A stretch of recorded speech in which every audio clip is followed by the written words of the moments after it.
নমস্কার, আমি সুনিতা। আজকে চলে এসেছি সুনিতার প্রতিদিনে আবারও আরেকটি নতুন ভিডিও সাথে নিয়ে। আজ সরাসরি চলে এসেছি রান্নাঘরে, আর রান্নাঘর থেকেই ভিডিওটা শুরু করব। তো আজকে সকাল সকাল বাজার চলে এসেছে আমার, যেহেতু আমার হাজব্যান্ড সকাল সকাল ছেলেকে স্কুলে দিতে যায় আর সেই পথে বাজার করে নিয়ে চলে আসে, তাই জন্যই বাজারটা হয়ে যায়। আর আজকে নিয়ে এসেছে খোকা ইলিশ। তো খোকা ইলিশ নিয়ে আসার পরেই আমি ভাবলাম মাছটাকে আগে কাটা ধোয়া করে নিই, তা নাহলে মাছে তো নুন হলুদটা ঢুকতে একটু দেরি হয়। আর আগে থেকেই যদি কাটা ধোয়া করে যদি নুন হলুদ মাখিয়ে রাখি, তাহলে মাছটা খেতেও স্বাদ হয়। তো তাই জন্যই আগেই আমি মাছটাকে ধুয়ে পিস পিস করে কেটে নিয়েছি। আর এদিকে ভাতটাকেও বসিয়ে দিয়েছি, ভাতটা ফুটছে। আর মাছটাকে রেডি করে নিয়েছি, নুন হলুদ আর একটু লঙ্কার গুঁড়ো দিয়ে ভালো করে মাখিয়ে নিচ্ছি। আর অনেকক্ষণ ধরে যদি মাছটাকে একটু ম্যারিনেট করে রেখে দিই না, তাহলে মাছের মধ্যে নুন হলুদটা ঢুকলে মাছের ঝোলটাও খেতে স্বাদ হয়। আর আমি তো ইলিশ মাছ কখনো ভেজে রান্না করি না, তো কাঁচাই রান্না করি, মানে কাঁচা ইলিশটাই রান্না করি। তো সেই জন্যই মাছটাকে আগে থেকে নুন হলুদ মাখালে খেতে স্বাদ হয়। ওয়াশিং মেশিনে কিছু জামা কাপড় ছিল, সেগুলোকেও বার করে বাইরে উঠোনে মেলে দিলাম। কাজের ফাঁকে ফাঁকে এগুলোও করে নিতে হয়, তা না হলে বড্ড যে দেরি হয়ে যায়। আসলে যদি আমি সবসময় যদি রান্নাটা নিয়েই থাকি, ঝটপট করে রান্নাটাই করি, বাদবাকি কাজগুলো তো হবে না। তাই জন্য একটু রান্না করি আর একটু অন্যান্য কাজগুলোকে টুকটুক করে সেরে নিই, তাহলে আমার তাড়াতাড়িও হয়ে যায়।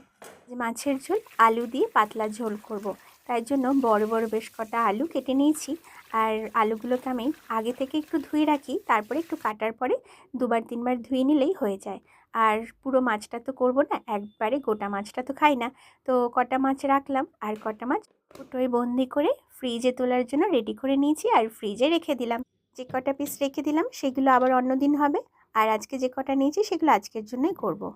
ঘরে যেই মাছই আসুক না কেন, সব মাছ আমি ধুয়ে একটু নুন হলুদ মাখিয়ে তারপরেই রেখে দিই। আর যে কটা পিস করি তা না হলে পরের দিনের জন্য যে কটা রেখে দিই, আগে থেকে যদি একটু ফ্রিজ থেকে বার করে রাখি, তাহলে না রান্না করতে খুব তাড়াতাড়ি হয়ে যায়। যেহেতু আমি আগের দিনে নুন হলুদ মাখিয়ে রেখে দিয়েছি, তো সেই জন্যই এই পদ্ধতিটা যদি অ্যাপ্লাই করে, তাহলে না খুব তাড়াতাড়ি হয়ে যায়। আজ মাছের ঝোলটাও না খুব সিম্পলভাবে করব। একটু জিরে তেজপাতা ফোড়ন দিয়ে নিয়েছি, তারপরে আলুটা দিয়ে একটু লঙ্কার গুঁড়ো হলুদ গুঁড়ো আর একটু জিরে গুঁড়ো দিয়ে আর একটু লবণ দিয়ে ভালো করে একটুখানি ভাজা ভাজা করে নিয়েছি। আর তারপরে একটু জল ঢেলে দিলেই মাছের ঝোলটা মোটামুটি হয়ে যাচ্ছে। আর ভাতটাও হয়ে গেছে, তো ভাতটা আমি উপর করে নিলাম। আমি ঝালটা যে কোনো কিছুতে একটু কমই দিই, যেহেতু আমার ছেলে একেবারেই ঝাল খেতেই চায় না। খুব সামান্য ঝাল দিই, যা কিছুতেই দিই না কেন। লঙ্কাটাও খুব সামান্য দিই। আর মাছ বললাম একটু আমি কাঁচা মাছ খেতে ভালোবাসি, তো কাঁচা মাছটাই আমি মাছের ঝোলে দিয়ে দিচ্ছি। একেবারে ইলিশ মাছ ভাজা খায় না তা কিন্তু নয়। ইলিশ মাছ ভাজা কাঁচা লঙ্কা দিয়ে প্রথম পাতে তো খাবই, কিন্তু মাছের ঝোলে যদি দিতে হয় সেটা আমি কাঁচা মাছটাই দিই। তাই বললাম কাঁচা মাছটাই ঝোলে দিলাম। আমার কর্তাবাবু আবার কচুর শাক খেতে ভীষণ ভালোবাসে। কচুর শাক যখনই বাজারে দেখতে পায় তক্ষুনি কচুর শাক নিয়ে আসে। আর কচুর শাকটা যে নিয়ে আসে সেটা হচ্ছে কেটে নিয়ে আসে।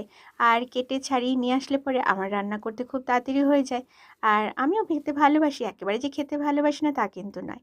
আর একটু কাজের ফাঁকে ফাঁকে জামা কাপড়গুলো যে মেলে দিয়েছিলাম, সেগুলোকে আমি একটুখানি রোদ থেকে তুলে নিয়েছি, নইলে একদম রোদে জ্বলে পুড়ে যাবে। তাই জন্য তাড়াতাড়ি করে জামা কাপড়গুলোও তুলে নিলাম। টুকটুক করে কাজ সারতে সারতে মাছের ঝোলটা আমার হয়ে গেছে, মাছের ঝোলটা নামিয়ে নিচ্ছি। আর ভাতটা ওইদিকে হয়ে গেছে, ভাতটাকেও তুলে নেব, তা না হলে ভাতের হাঁড়িটা একদম চাক ধরে যাবে। তাই জন্য আগে থেকেই তুলে নিলে পরে ভাতটা একদম ঝুরঝুরে থাকে। দুপুরের রান্নার বড় দুটো রান্নাই হয়ে গেছে, একদিকে ভাত আর একদিকে মাছের ঝোল, দুটোই নেমে গেছে। এবার কচুর শাকের পালা। কচুর শাকটাকে আমি একটুখানি ভালো করে জল দিয়ে ধুয়ে নিচ্ছি। একদম ঘষে ঘষে গা ঘষে ঘষে ধুয়ে নিই, তা নাহলে তো কেটে দেয় মাসিরা। তাই জন্য ভালো করে ধুয়ে নিলে ময়লাটা পুরো পরিষ্কার হয়ে যায়। ইলিশ মাছ যেমনই আনুক না কেন, আমি যে মাছের তেলটা থাকে সেটা একদম ফেলি না, কারণ ইলিশ মাছের তেল যেমনই থাকুক আমি খাবই। তো এদিকে ইলিশ মাছটার তেলটা যেটা ছিল সেটার মধ্যে একটু নুন হলুদ লঙ্কার গুঁড়ো মাখিয়ে আমি একটু তেলে ভাজা ভাজা করে নিচ্ছি, আর ভেজে সেটা নামিয়ে রেখে দেবো। সেটা প্রথম পাতে খেতেও খুব স্বাদ লাগে। তো এই দেখো, আমি ইলিশ মাছের তেলটাকে ভালো করে ভেজে নামিয়ে নিচ্ছি। কর্তাবাবু আবার এই সমস্ত কোনো কিচ্ছু খায় না, এইসব তো ধারের কাছে কি গন্ধই সহ্য করতে পারে না। তো আমি খাই, একটু আমাকে একটু বলে ইস কী সব খাচ্ছে, তবু আমি খাই। যাই বলুক নাই বলুক আমি কোনো কিছুই ফেলি না, সব কিছুই খেয়ে নিই। আমার রান্নার সর্বশেষ পালা হচ্ছে গিয়ে কচুর শাক। কচুর শাকটাকে ভালো করে ধুয়ে নিয়েছি। এবার একটু কড়াইতে জল দিয়ে কচুর শাকটা দিয়ে ভালো করে সেদ্ধ করে নেব। কচুর শাকটা রান্না করতে একটু বেশি সময় লাগে, তো যাই হোক হয়ে যাবে। তো ঝটপট করে আমি সেদ্ধ বসিয়ে দিয়েছি আর একটু ঢাকা চাপা দিয়ে দিলাম। ততক্ষণ ধরে সেদ্ধ হচ্ছে। বাকি যে বাজারগুলো ব্যাগের মধ্যে ছিল সেগুলো তো বার করিনি। তো এবার একটুখানি ফাঁকা হয়েছি, তো সেই বাজারগুলোকে আমি এবার গুছিয়ে নেব। আজকে বিশেষ কিছু আনিনি, একটু ভেন্ডি, কাঁচা লঙ্কা, পাট শাক আর রসুন এগুলোই নিয়ে এসেছে। তো এগুলোকে ভালো করে প্যাকেট থেকে ঢেলে ঢেলে আমি ঝুড়ির মধ্যে ভরে আমি ফ্রিজে রেখে দেবো। যদি মনে করি যে পুরো রান্নাটা শেষ করে বাদবাকি সমস্ত কাজগুলো সারবো, তাহলে তো হয়েই গেল, আমার সময় একদম নেই। তো তাই জন্যই একটু রান্না বসাই, একটু অন্য কাজ করি, এইভাবে করেই সারাদিন ধরে টুকুস টুকুস করে কাজ করতে থাকি আর একটু একটু করে রান্না করতে থাকি।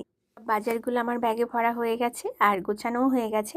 এবার আসছি কচুর শাকের পালা। তো কচু শাকটা আমার সেদ্ধ হয়ে গেছে। তো সেদ্ধ কচু শাক একটু ভালো করে নেড়ে চেড়ে দেখে নিচ্ছি যে সেদ্ধ হয়েছে কিনা। হ্যাঁ, পুরো সেদ্ধ হয়ে গেছে। এবার ওই ঝুড়িটার মধ্যে আমি নামিয়ে নিয়ে ভালো করে জল ঝরিয়ে নিচ্ছি। কচুর শাক করার আগের দিনকেই আমি না ছোলাটা ভিজিয়ে রাখি। তো ছোলাটা যদি আগের দিন ভিজিয়ে রেখে দিই, তাহলে কচুর শাকের ছোলা দিয়ে খেতে খুব স্বাদ লাগে। আমার কর্তাবাবু যখনই বাজারে যাবে, যদি কচুর শাক দেখতে পায়, আগেই ফোন করবে যে বাড়িতে ছোলা কি ভেজানো আছে। আমি যদি বলি হ্যাঁ ছোলা ভেজানো আছে, বলছে তাহলে ঠিক আছে, আমি একটু কচুর শাক নিয়ে যাচ্ছি। তো এভাবে করেই সব কিছু আমরা করে থাকি। আর এদিকে তেল দিয়ে দিয়েছি কড়াইতে, আর একটু রসুন, কালো জিরে ফোড়ন দিয়েছি।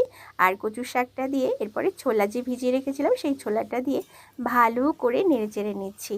আর তারপর একটুখানি হলুদ আর খুব সামান্য একটু লবণ দিলাম, যতটুকু লবণ দেওয়া দরকার ততটুকু। আর কাঁচা লঙ্কাগুলোর বীজ ফেলে দিয়ে আমি ফাটিয়ে দিয়ে দিয়েছি।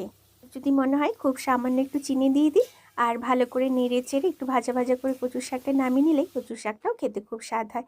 আর যে লঙ্কাগুলো রেখেছিলাম সেই লঙ্কাগুলোর আমি বটা ছাড়িয়ে ভালো করে জল দিয়ে ধুয়ে ফ্রিজে রেখে দিই। তো এটাই ছিল আজকে আমার মোটামুটি রান্নার মেনু। ঘরে বাইরে সমস্ত কাজ আমি একসাথেই সামলে থাকি। তো এই ছিল আজকের আমার ভিডিও। তো তোমাদের যদি ভালো লাগে আমাকে কমেন্টে জানিও। আবার আরেক দিনকে ফিরে আসবো আরেকটি নতুন ভিডিওর সাথে নিয়ে। তাহলে আজকে আসি।